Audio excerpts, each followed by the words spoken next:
సూర్యాపేట జిల్లా హుజూర్నగర్ నియోజకవర్గంలో ప్రతి గ్రామంలో సుమారు 10 నుండి 20 మందికి పైగా జ్వరాలతో బాధపడుతున్నారు. నిత్యం 2 నుంచి 3 డెంగీ కేసులు నమోదవుతున్నట్లు తెలుస్తోంది. హుజూర్నగర్ పట్టణంలో భారీగా విష జ్వరాల కేసులు నమోదు కావడంతో అందులో ఎక్కువగా చిన్నపిల్లలు కూడా ఉండటం ఆందోళన కలిగిస్తుంది. హుజూర్నగర్ మండలంలో రోజుకు 100కి పైగా జ్వరంతో రోగులు ఆసుపత్రి బాట పడుతున్నారు. అటు ప్రభుత్వ ఇటు ప్రైవేట్ ఆసుపత్రుల్లో జలుబు, జ్వరం, విరోచనాలు, దగ్గు తదితర సమస్యలతో బాధపడుతూ వస్తున్న రోగులే అధికంగా కనిపిస్తున్నారు. దీనికి తోడు కీళ్లు, కాళ్ల నొప్పుల సమస్యలతో బాధపడుతున్న కేసులు అధికంగా నమోదవుతున్నాయి. కొందరు జ్వరబాధితులు ప్రభుత్వ ఆసుపత్రులకు వెళ్లకుండా ప్రైవేట్ ఆసుపత్రిలో చికిత్స చేయించుకుంటున్నారు.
ఎందుకంటే బాగా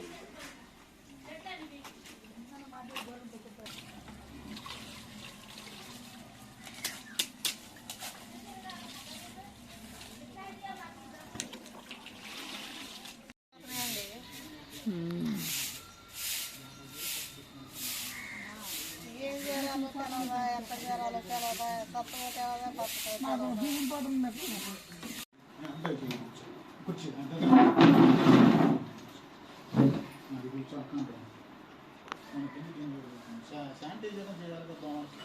ఇంతవరకు పగులు పుట్టిన బాగుంటుంది వస్తుంది.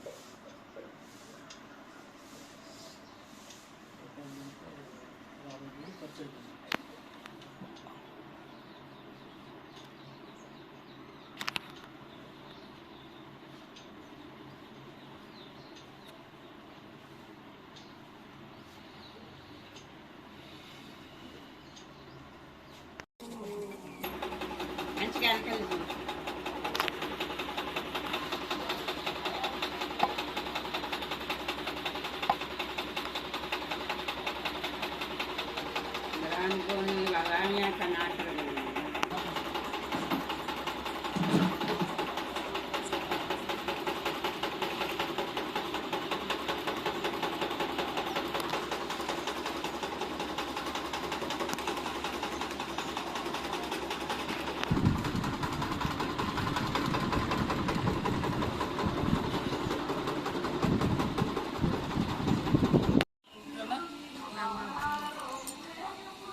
చూడమ్మా చిన్న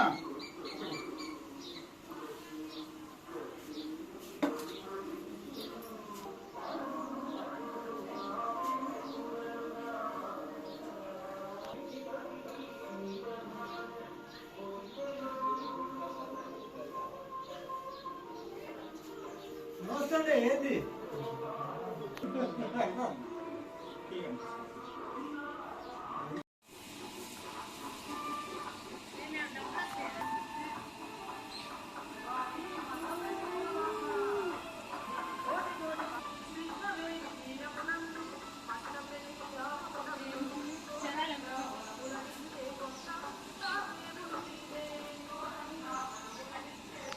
जर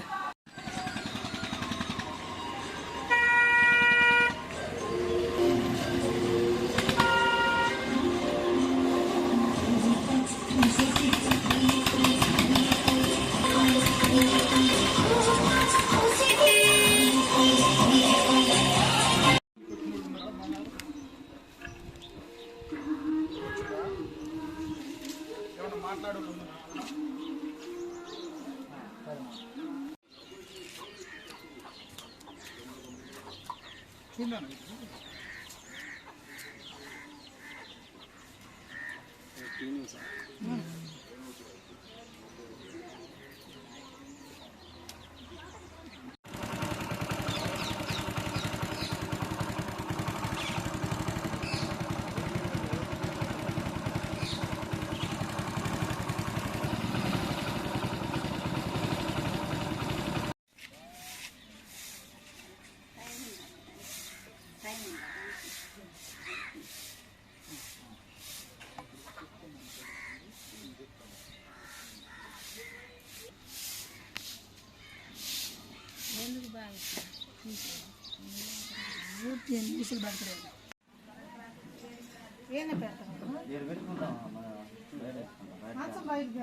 ఇట్లా సాయం చేయట్లేదు సార్. మాకు అందరికి పిల్లగాళ్ళకి చిన్నోళ్ళకి పెద్దోళ్ళకి దోమలు గుట్టి జరాలు ఇగో మొహం అంతా అందరికీ అర్ధగంట ముందు దోమ గుట్టి జ్వరం జ్వరం తగులుతుంది సార్. అసలు ఎవరు పట్టించుకుని లేదు మాకెళ్ళి అధికారి ఇంతవరకు ఎప్పుడైనా సరే మేము ఇన్ని సంవత్సరాలైనా కూడా మా పిల్లగాళ్ళు మా ఎత్తైనా కూడా మేము ఇంతే అయిపోవాలా. అన్ని ఊళ్ళు అన్ని రాష్ట్రాలు అన్ని దేశాలు అన్ని ఊళ్ళు అందరూ బాగా చేస్తున్నారు కానీ మా ఊరు బాగుపడిందే లేదు.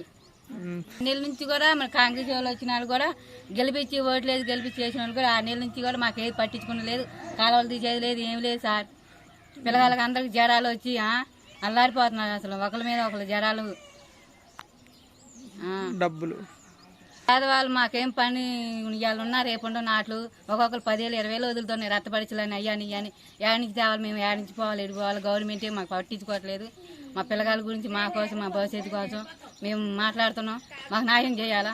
మా కుటుంబం కోసం ఈ ఊరి కోసం మా బూరుగాడు మా సార్ న్యాయం చేయాలి. అసలు నమస్తే ఇంటే మాకు రాత అసలు లేవరు కూడా లేవట్లా. అయితే బళ్ళి అన్నాలు ఉండేవా ప్రతి ఒక్కరికి ఇట్లా మా పట్టించుకున్న లేడు. చెత్త బీకోడు సేదారం బీకోడు లేడు. ఇంటప్పుడే చెత్త పోసుకోవటం మాకు